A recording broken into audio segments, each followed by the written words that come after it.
తయారు చేసి అర్జునుడిని అక్కడికి తీసుకువెళ్ళాడు. వెంటనే అర్జునుడికి పౌరుషం వచ్చింది, భయంకరమైనటువంటి దుఃఖానికి లోనయ్యాడు.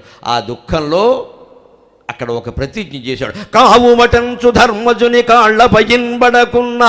ఎవడు దీనికి కారణం, ఎవడు దీనికి కారణం, ఎవడు దీనికి కారణం, ఒకడేమి అందరూ కారణమే అన్నారు. అప్పుడు కృష్ణుడికి వణుకొచ్చింది. నిజంగా అందరూ కారణం కాదు, అందరూ కారణం. ఎందుకంటే ఈ తిక్క మనిషి ఏమంటే అందరిని చంపేస్తానంటాడు, జరిగే పని కాదు అది. లేకపోతే నేను చచ్చిపోతానంటాడు, ఇది ఎక్కువ. ఇక్కడ అందరూ కారణం కాదు, సైంధవుడు కారణం అని నేనే చెప్పాడు. ఎందుకంటే అభిమన్యుడిని కాపాడడానికి ఒక్కడే ఉన్నాడు. ధర్మజుడు, భీముడు, నకులుడు, సహదేవుడు నలుగురు వెడుతుంటే అక్కడ సైంధవుడు అడ్డం పడ్డాడు. వాడికి అంత శక్తి ఎక్కడి నుంచి వచ్చిందంటే వాడు శివుడు గురించి తపస్సు చేశాడు. తపస్సు చేస్తే దేవతలు ఎవరైనా వరాలు ఇవ్వాల్సిందే, రాక్షసులకైనా సరే మనకైనా సరే. అది మన మీద ప్రేమ కాదు, ద్వేషము కాదు. తపస్సు అంటే అంతే. మంచి కోరావా చెడ్డ కోరావా నీ ఇష్టం, కానీ దేవుడు ఇస్తాడు, పెడతాడు. సైంధవుడు కోరాడు. ఈ తప్పు నిజానికి ఎవరిదంటే ధర్మరాజుది. ద్రౌపదిని మానభంగం చేసే ప్రయత్నం చేసినప్పుడు భీమార్జునులు ఇద్దరిని వాడు జుట్టట్టుకుని లాక్కొచ్చి ఇలా నిలబెట్టి కోడిపుంజు నేసినట్టు వేసేస్తానని చెబితే, వద్దు శరణంబని వచ్చిన భీకర శత్రువునేనని దిక్కుమాలిన పద్యం కూడా పాడాడు.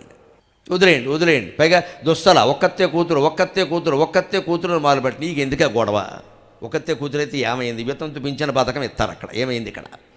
అప్పుడే సైంధవుని వేసేస్తుంటే అభిమన్యుడు బతికేవాడు. ఇక్కడ అనవసరమైన చోట కరుణ చూపించకూడదు, అపాత్ర దానం అంటారు, దాన్ని చూపించకూడదండి. అలాగా అక్కడ చూపించాడు, అది పంపం వచ్చింది. వాడు కక్ష కట్టాడు. వాడి మీద కరుణ ఏమిటండి, కక్షల మారే మనుషుల మీద కరుణ పనికి రాదండి. అది వ్యతిరేకం అవుతుంది, వితండం అవుతుంది ఖచ్చితంగా. వాళ్ళు ఎంత పశ్చాత్తాపడినా కరుణ చూపించకూడదు, శిక్ష పడవలసిందే, పోవలసిందే మనిషి. అంతే చూపించామంటే మళ్ళీ మనకి పాశ్యం అయిపోతుంది. ఎందుకంటే ఓసారి లేనటువంటి పశ్చాత్తాపం తర్వాత వస్తుందని కూడా అవసరాలను బట్టి వస్తాయి కొంతమందికి పశ్చాత్తాపాలు. నటిస్తారు. ఈ నటన నమ్మడానికి వీల్లేదు, ఖచ్చితంగా శిక్ష పడాల్సిందే, ఏమీ కరుణించడానికి వీల్లేదు. అక్కడ ఆడ మగ పెద్ద చిన్న ఏ తేడా ఉండదు. ఆ తేడా ఉండబట్టే సైంధవుడు అడ్డం పడ్డాడు. అందుకని కృష్ణుడు అక్కడ మధ్యలో ఈయన ప్రతిజ్ఞ చేస్తుంటే ఎందుకని మధ్య సైంధవుడు అడ్డు రావడం వల్లే వాళ్ళు రాలేకపోయారు. నలుగురు వస్తే అదెంత పని. అవునా, కావు మటంచు ధర్మజుని కళ్ళ పజిన్బడకున్నా పేర్మిమై నీవు భరింపగా అభయమీయకయున్న. పేర్మిమై కృష్ణ నీవు భరింతునంస అభయమీయకయున్న. గురుండుగాడు గౌరీవరుడడ్డమై నిలువరించిన. నిలువరించునుగాక అని వెనుచూపుచున్ పోవకయున్న. గౌరీవరుడడ్డమై నిలువరించునుగాక అని వెన్నుచూపుచున్ పోవకయున్న. సైంధవుని పోకడతున్ రవికృంకునంతకున్ అని తిరుపతి వెంకట కవుల పద్యంలో భయంకరమైన ప్రతిజ్ఞ చేశాం. ధర్మరాజు కాళ్ళ మీద పడకుండా ఉంటే కృష్ణ రక్షిస్తానని నువ్వు అభయం ఇయ్యకుండా ఉంటే, అంతేకాదు మూడో షరతు, క్షత్రియుని కాబట్టి చెబుతున్నా, యుద్ధరంగం నుంచి నా కళ్ళ ముందే వీపు చూపించి పారిపోతే నేను చంపకూడదు అటువంటి వాడిని, ఎంత పగ ఉన్నా. ఈ నియమాలు నేను పాటిస్తాను ఖచ్చితంగా.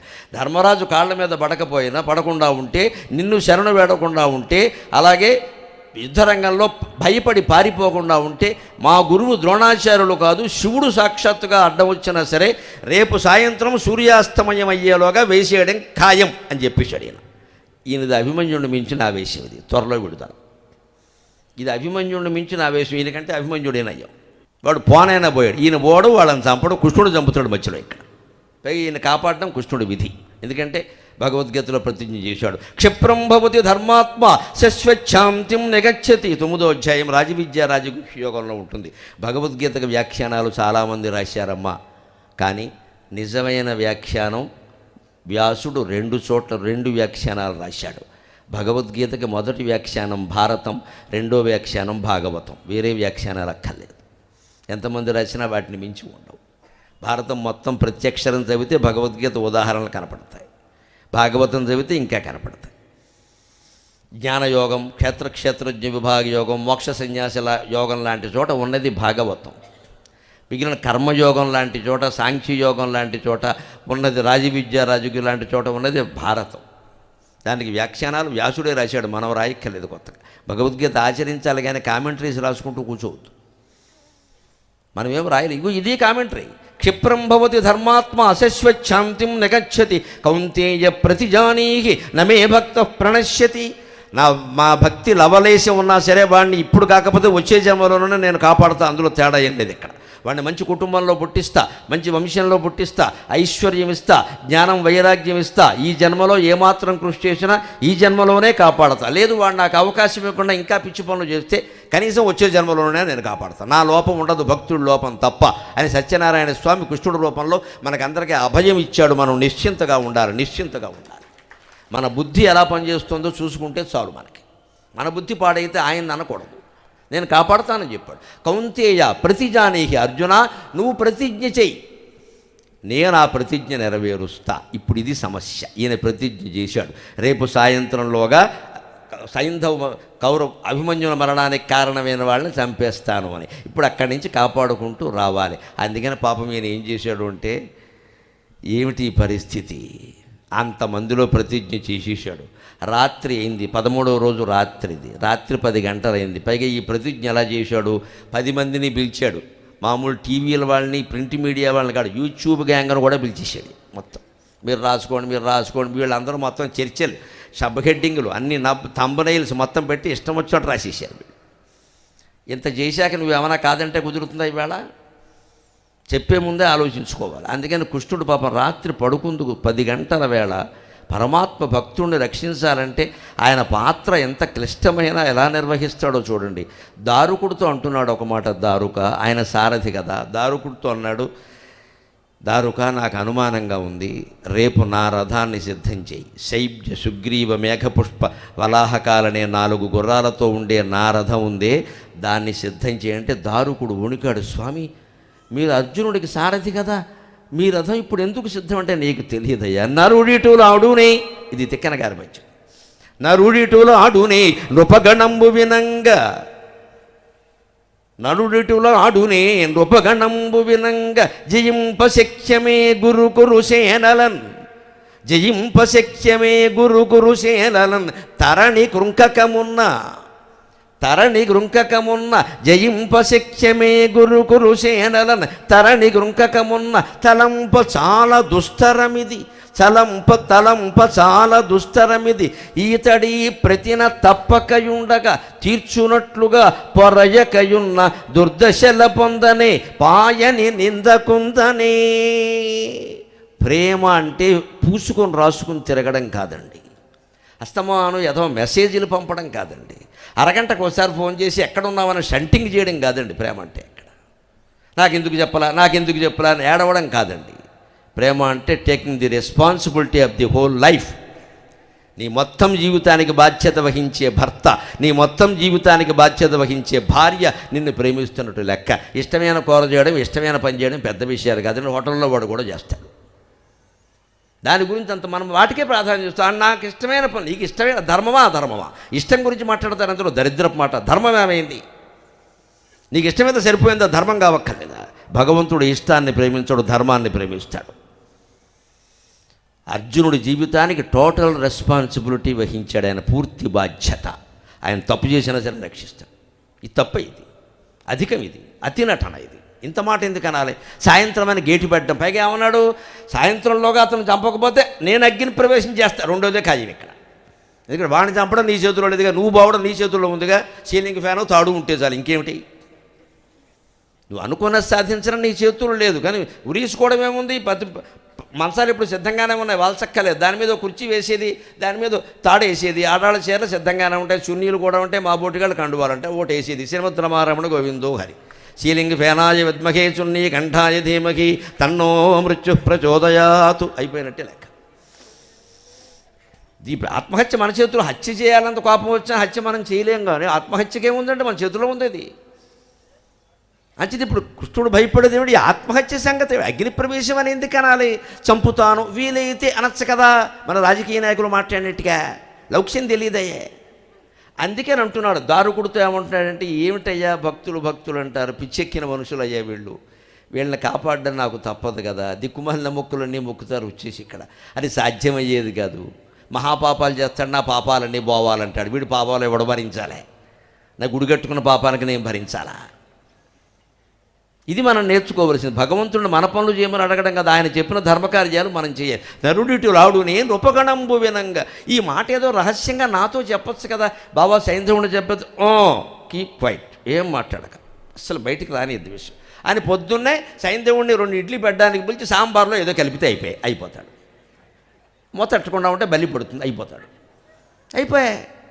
పోనీ అది తప్పు అనుకుందాం. అసలు ఏం మాట్లాడకుండా పొద్దున్నే 9ంటికి యుద్ధం మొదలుపెట్టి సైంధవుడు ఎక్కడ అని పరిగెడితే మహా అయితే 10,000 మంది ఉంటారు వాడు చుట్టూ, వేసేయచ్చు. ఈ రాజులందరూ వింటూ ఉండగా ప్రతిజ్ఞ చేయడం వల్ల ఏమైందంటే దుర్యోధనుడికి తెలిసి 3 లక్షల మందిని కాపలా పెట్టాడు. వాడేం తక్కువడా? ఇప్పుడు వాడిని చంపాలంటే 3 లక్షల మందిని చంపాలి. నువ్వు 3 లక్షల మందిని వరసపెట్టి బీరకాయలు బంగాళదుంపలు తరిగినట్టు తరుక్కుంటూ వెళ్ళినా 2 రోజులు పడుతుంది. నువ్వు సాయంత్రం 12 గంటల్లోగా ఎలా చంపుతావు? లెక్క ఉండాలి కదా. లెక్క లేకుండా మాట్లాడితే ఎలాగా? ఆపదలు ముంచుకురావా? అది కృష్ణుడు మాట. కాపాడేవాడు అలాగే మాట్లాడతాడు. నరుడిటులాడునే రూపగణంబు వినంగా జయింపవచ్చునే గురుకురు సైన్యాలను. భయంకరమైన కౌరవ సైన్యాన్ని జయించడం సాధ్యమేనా? అది కూడా తరణి కృంకకమన్న. తరణి అంటే సూర్యుడు పొద్దు కుంకక ముందు చంపుతానంటాడు. చంపుతాను అంటే రేపు కాకపోతే ఎల్లుండి చంపుతాం, వీలైనప్పుడు అని చెప్పచ్చు, వీలైనప్పుడు చంపేయచ్చు. ఈ టైం లిమిట్ ఏమిటి ఇక్కడ? ఇదన్నా దసరా సెలవులు అక్టోబర్ 1 నుంచి 10 వరకు అని చెప్పడానికి స్కూల్ బిల్డింగా? అప్పుడే మన మాస్టర్లకు 100 సందేహాలు వస్తాయి. ఇదివరకు వచ్చేవండి. 1 నుంచి 10 వరకు అంటే 1వ తారీఖు సెలవు ఉందా లేదా, ఇదో పిచ్చి సందేహం. అందుకే పాపం హెడ్ మాస్టర్లు ఏం రాస్తారంటే బోత్ డేస్ ఇంక్లూజివ్. ఇదో దరిద్రం ఇక్కడ. ఈ మాత్రం భాష కూడా అర్థమే చావదు వాళ్ళకి. Both days inclusive, 1 to 10 both days inclusive అంటే 1-10 కూడా కలిపి. అప్పుడు మళ్ళీ ఇంకోటి కూడా రాయాలి. వీళ్ళకి బడి ఎగ్గొట్టడం ఇష్టం కదా, అందుకని 11th morning school is open as usual, అది కూడా రాయాలి. అతను నువ్వు ఓపెనింగ్ రాయలేదు కూడా మేము రాలేదు, మళ్ళీ ఓపెనింగ్ ఇంకో నోటీస్ ఉండాలి. 10 వరకు సెలవు అంటే 11 రాడు. 11 రావాలని నువ్వు చెప్పలేదుగా, అంటే ఎగ్గొట్టేవాడికి ఏదో వంక. అందుకని పాపం హెడ్ మాస్టర్లు ఎంత శ్రమ పడతారు అంటే 1వ తేదీ నుంచి 10వ తేదీ వరకు ప్రభుత్వం వారు నిర్ణయించిన ప్రకారం సెలవు ఇవ్వడం అనేది 2 రోజులు కలిపి సెలవులు. 11వ తేదీని అందరికీ కూడా సపండీకరణం కాబట్టి రావాల్సింది. 11 సపండీకరణమేగా. అందుకే ఇంత నోటీసులు ఎందుకు అవుతున్నాయంటే మన మనస్సులో ఇష్టం లేదు ఈ పని. జీతం తీసుకోవడం ఇష్టం, పని చేయడం ఇష్టం కాదు. పిల్లలకు అసలే ఇష్టం ఉండదు, లేదా స్పష్టంగా ఉంటుంది కదండి. కానీ ఇప్పుడు ఏమంటున్నాడంటే ఆయన, ఇది తలంప చాలా దుస్తరం ఇది. కానీ ఇతడి ప్రతిన తప్పకయుండగా తీర్చునట్లుగా పొరయకయున్న దుర్దశల పొందనే పాయన నిందకుందని. ఏదో రకంగా ఈ ప్రతిజ్ఞ నెరవేరకపోతే అర్జునుడు సాయంత్రానికి చనిపోతాడు కదా. ఇంకా నేను సారథ్యం చేసి ప్రయోజనం ఏమిటి? 13వ రోజు రాత్రి 14వ రోజు రాత్రి అర్జునుడిని చంపేయాలి నేను. ఇదేనా? ఇంకొక మార్గం ఏం లేదా అని అప్పటికప్పుడు ఆయన చెప్పి దారుకుని రథం సిద్ధం చేయమని అర్జునుడి దగ్గరికి వెళ్ళాడు. 10:30కి అరగంటకి చెబుతానమ్మా కథ, చాలా ఆసక్తిగా ఉంటుంది ఈ రాత్రి కథ. 10:30కి అర్జునుడి మందిరానికి వెళ్ళాడు. ఈయన శుభ్రమైన ప్రతిజ్ఞ అంతా చేసేసి లుంగి పైకి ఎగ్గట్టేసి రామరాజు పంచోటు కట్టుకుని పడుకున్నాడు. ఇలాగా రామరాజు కంపెనీ వరకు అడ్వర్టైజ్మెంట్ ఇచ్చాం. ప్రతిజ్ఞ చేసి కాళ్ళు చాపేసి పడుకున్నాడు. ఇక్కడ కృష్ణుడు వచ్చి ఎలా పడుకున్నాడో చూడు, అన్ని ఎకరాలు అమ్మేసిన వాళ్ళక ఎలా పడుకున్నాడో అని లేపి ఏమిటంటే పొద్దున్న యుద్ధం చేయాలి కదా అందుకని పడుకుందామని. నీకెలా నిద్ర అడుగుతుందా అని లేపాడు. ఇంత శక్తితో 3 లక్షల మందిని ఊచకోత కొయ్యాలంటే ఒక్కరికే సాధ్యమండి, ఒక్కరికే సాధ్యం. నమ శివాభ్యాం నవయౌవనాభ్యాం పరస్పరాశ్లిష్ట వపుర్ధరాభ్యాం నగేంద్రకన్యా వృషకేతనాభ్యాం నమో నమః శంకర పార్వతీభ్యాం.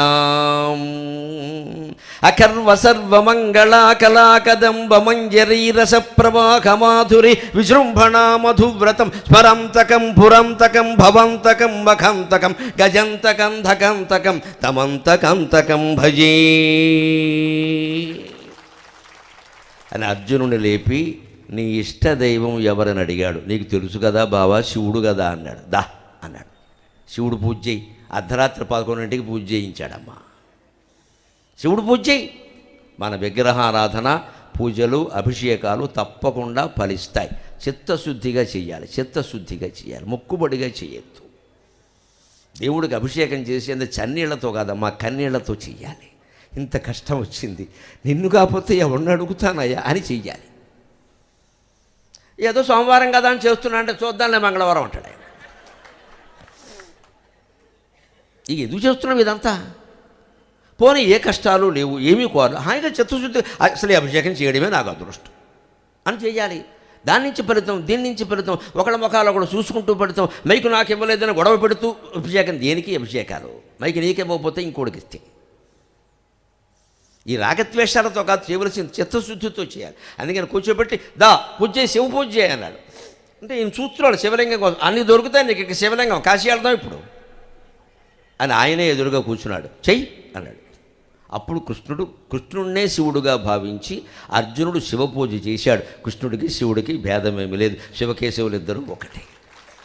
దీనికి వ్యాస భారతం తార్కాణం, తిక్కన భారతం తార్కాణం, భారతదేశమంతా తార్కాణమే, దేవతల మధ్యలో భేదం లేదు.